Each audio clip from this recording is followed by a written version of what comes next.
Oh, hey, Meg. Oh, hey, Matt. What's up? What's up? Little Yore Town podcast, episode 24. Can you believe it's been 24 already? That's 24 weeks. I'm digging into the books, visiting the occasional nursing home, and just getting to the bottom of some crazy stuff that's happened in some really small town areas. And we're going to do something a little bit different today. It's either going to be really cool or really, really cool. I was going to say it stinks, but we can't get people all like, oh, this is going to be a stinky house. All right, so what we'll do, let's do the quick introduction, and we'll explain what we're going to do. Want to do the intro? Yes. Okay, you tell me when. Now.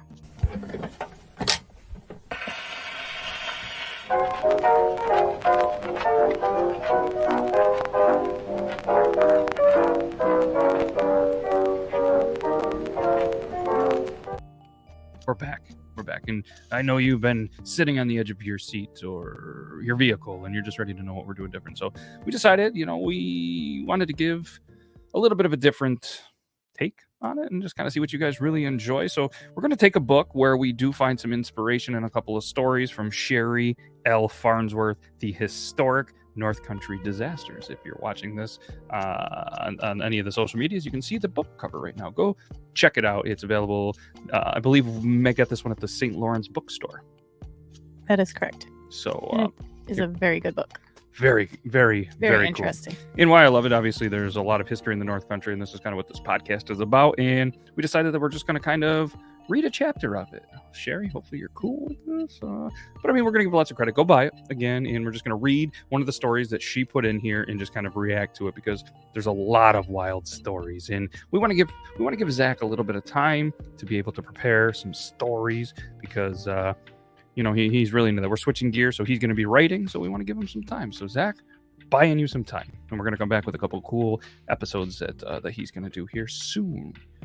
So we decided right before we pressed record that we were going to do something about the Benson Mines, which is in Star Lake. Have you heard of the Benson Mines? I have, actually. Okay, and probably should have looked it up, and maybe while I'm reading, maybe you can hit up the Googles and see if the Benson Mine is still an active mine or if it is not an active mine. So I'm just curious, and that'd be a cool little update. And this story here is chapter 15, again, of The Historic North Country Disasters by Sherry L. Farnsworth, and it's Frightful Comedy. Calamity. That's what I said the first time, and I wasn't confident. I was like, sitting there, I was like, calamity? There's no clams. And to be honest, I'm really weird. I'm mic shy of saying certain words now, because apparently I say Oregon, and 98% of the country says Oregon. So sorry about that, but either way, at the Benson Mines, and this story takes place in 1908, so just a couple of years ago. So did you find anything, or do you want to update in a little bit? I'm just scanning through. All right, you scan through, and I'm going to start off reading this chapter. Again, thank you, Sherry Farnsworth. Just before noon, lunch hour on Saturday, August 15th, 1908, a deadly blast at the Benson Mines Iron Ore Company near Star Lake rocked the countryside and brought the mining community to its knees. At the time, the mining company employed several hundred men, many of them foreigners, and was the largest employer in the immediate area and the only industry. And apparently the scene that unfolded, the aftermath of the explosion, was wild. They used a lot of bigger words, Sherry did, but I don't want to pronounce them. I know Meg loves it when I pronounce words. I'm going to try really hard to only have the one that was in the title, so off to a great start. All right. Did you find anything, or you want me to keep going? About the closing? Yeah, so it's not an active mine? It is not an active mine. It closed, it looks like, in August 1978. Oh, so this went on for 70 more years after this story and this explosion. And more than 365 people lost their jobs because of this closing. Yikes. One for every day of the year. That's terrible. Which it's not a very big town, so. Not at all. And if anybody... It's a lot of people. Yeah, Star Lake, obviously with the industry, the mines, logging and stuff like that, kind of down spiraling. It has really affected the community and the school district and everything. And shout out Wikipedia. And shout out Meg for that quick little history. All right. Back to the frightful day at the mines. 4 men. Mr. King, he was American. Oh, this is a tough one. Harry Bolger, William Dominic, and S. Bonger, all French-Canadian, were preparing a 60-foot hole for blasting with dynamite and packing the explosives with a tampering rod, just as they had done many other times in different locations. But this time, a premature explosion occurred, killing 4 of them instantly. All of them gone. A 5th victim was buried alive beneath the rubble. Ugh, that is miserable. That is... I mean, I've had the pleasure of delivering to a certain mine in about a year or two ago, and just knowing that you're just underneath.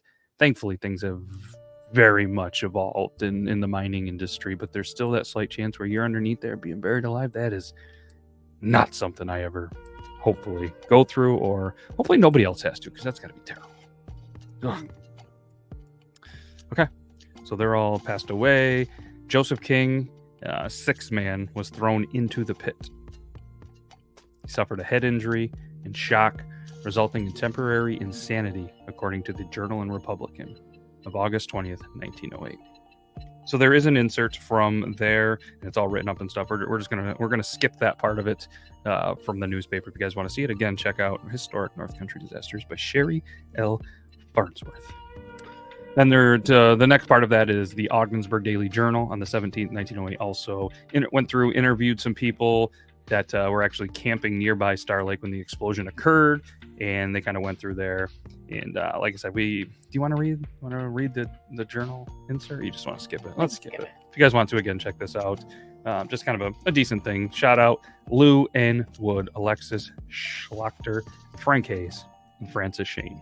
So all of Syracuse had been camping at Star Lake. All right, so other workmen were injured, but not seriously, and physicians who arrived on the scene were able to tend to them easily. Quickly, the news of the explosion and the deaths of several miners reached the village where the families of the workmen lived. Then all hell broke loose. The Journal and the Republican wrote some there. Then the Watertown Reunion also described this scene in an article, and I feel like we can let's at least give that description so we can paint the picture on what the scene, according to the Watertown Reunion, said. Mm-hmm. It said, as soon as the rock from the blast had fallen, a wild rush to the place was made. Women fought with each other in an effort to ascertain any information about the safety of their husbands. When fragments of clothing or the mutilated parts of the bodies were identified, scenes of the wildest disorder and unrestrained grief and emotion prevailed. Unbelievable. I guess it's that old saying, word travels quickly. That is exactly the definition of that, because I mean, in those times, obviously, technology not nearly what it is today. So there are some really cool historical pictures that I highly, highly recommend when you pick up the book you look at, and just kind of a cool thing. I'm gonna show Meg. She hasn't really seen them yet. You know what I mean? You just have the mines, the miners, some pictures, obviously, probably before and after, and distraught onlookers. Yeah, just like with the rope behind, and just kind of, in this picture you have disgruntled men, women, children, just clearly upset, just praying and hoping for the best. So I'm assuming family members. Yeah. So frenzied were emotions at the scene that it was thought at one point that an all-out riot would actually ensue. The Norwood News, August 18th, 1908, said the victims' wives, their crazed wives are uncontrollable. The more composed people of the community are unable to pacify the women. Then the Journal and Republican described a tense scene that was ripe for trouble. At one time, what almost appeared to be a riot was averted when the foreigners, in their unrestrained grief and emotion over the death of their countrymen, threatened violence, and at one time, the more conservative element feared an outbreak of lawlessness in the afternoon. The scenes enacted around the place of the explosion were very heart-rending and pitiful. The foreign element were finally quieted largely through the efforts of a French priest.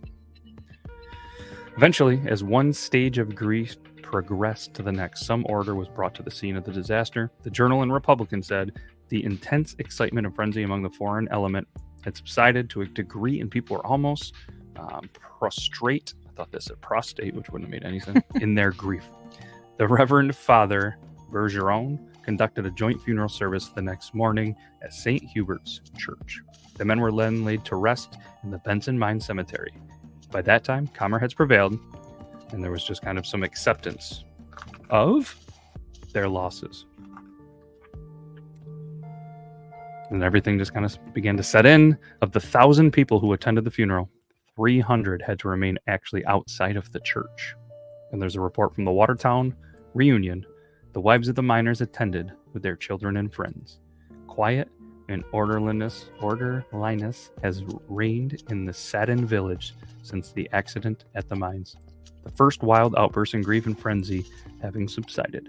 After the explosion, the bodies were taken to the priest's house and from there to the church.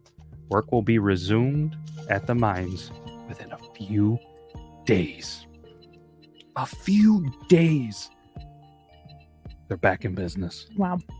That is unbelievable. I couldn't imagine the scene, and it's something that these guys. Well, it's such a traumatic event too. You got to assume that they're all small town friends. Yep.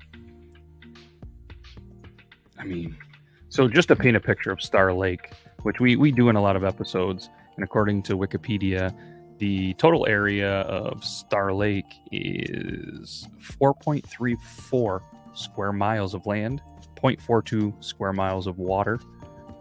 The population as of 2020 is only 630 people. Density 145.46 square miles. And again, it's in the lovely state of New York. It is in St. Lawrence County, and Is that the current? Star Lake, the 2020 census, so Okay. a couple years old. I seems like they all have these censuses, but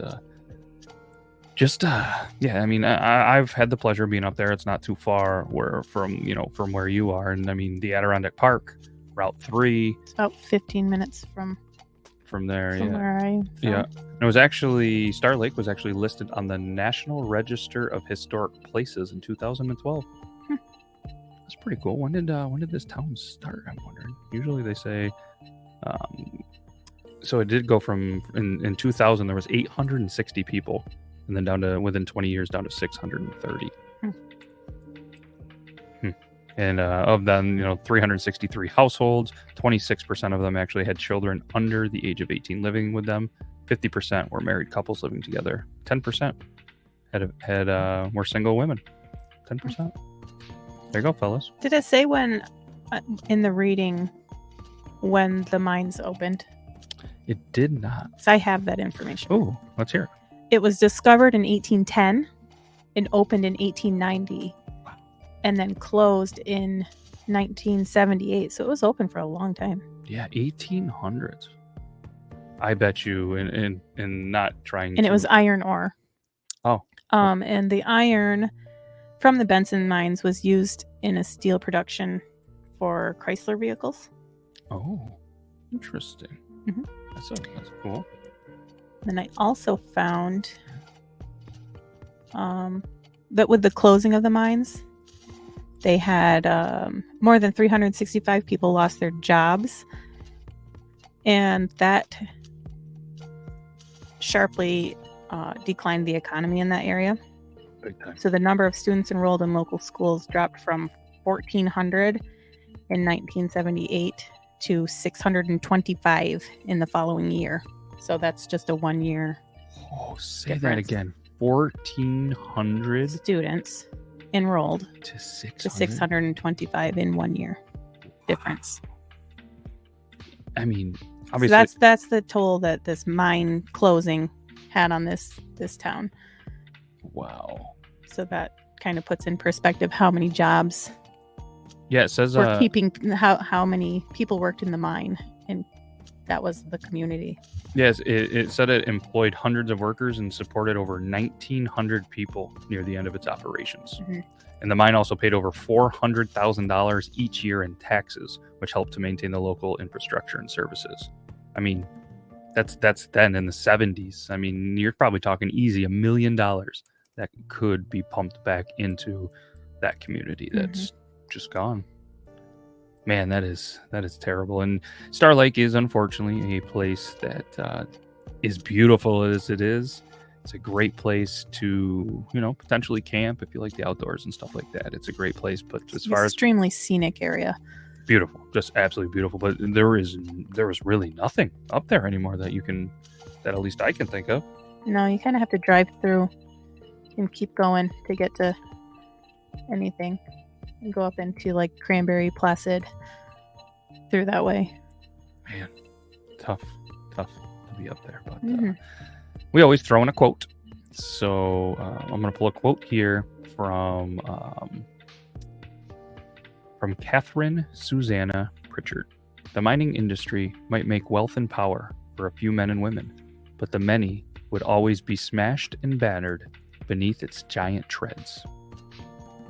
Which I think that's pretty powerful. So thank you not only to Catherine, thank you to Wikipedia, and big shout out to Sherry L. Farnsworth. If you guys, have the means and can get over to the St. Lawrence bookstore, that's pretty cool as well. And I'm sure that I wonder if there's a place you can buy it online. I'm going to look real quick, and if there is, we'll let you know. It appears that it is on Amazon as well. Historic North Country Disasters. It's located on Amazon. So if you don't feel like getting out to the bookstore, check it out. They have it in paperback, and you could also do it in Kindle as well. So I did find one more really cool bit of information. Oh, let's hear about it. If you don't mind me sneaking it in. Sneak it all in. In the 1950s, this particular mine was considered the largest open pit iron ore mine in the world. In the world? From this small little town. And it was discovered by engineers in 1810 who were conducting a survey for a military road to be put in. Really? That went from Albany to Ogdensburg. And their compasses started spinning. The needle started spinning due to the magnetic ore. Wow. Isn't that awesome? Yeah, so it's just by chance they found it, and it became one of the largest open pit iron ores mines. That is wild. That is a cool story. Interesting. Such a small town. Isn't that crazy? I would have never thought. This is fun. Obviously, you're seeing and hearing our real reactions to finding out, a town that was 15 minutes from where she grew up, and not an hour or so, hour and 15 minutes from where I live, and just some of the wild past. And this is what we really want to bring to you on Yore Town. Yore Town, your story. So if you have a story, please hit us up on Instagram, shoot us an email, whatever it is. Just go to yoretown.com. There's all sorts of links to everything that you need. We'd love to, just give us a topic, and we'll do the research. Zach is going to do the research. We'll make sure to forward it over to him. And shout out Zach. He's going to do the research. But we'll, just let us know what you'd love to hear. We would really, really love to, dig deep into your town, your community. That's what it's all about, and that's fun. I appreciate it. So we're gonna let you guys go. That's all I got. You got anything else? I have nothing else. All right, that was fun. Interesting article. That was good. Thank you to you, the listeners, Sherry L. Farnsworth, and Wikipedia. That's all we got. All right. See you next time for episode 25. Take care, everybody. Bye.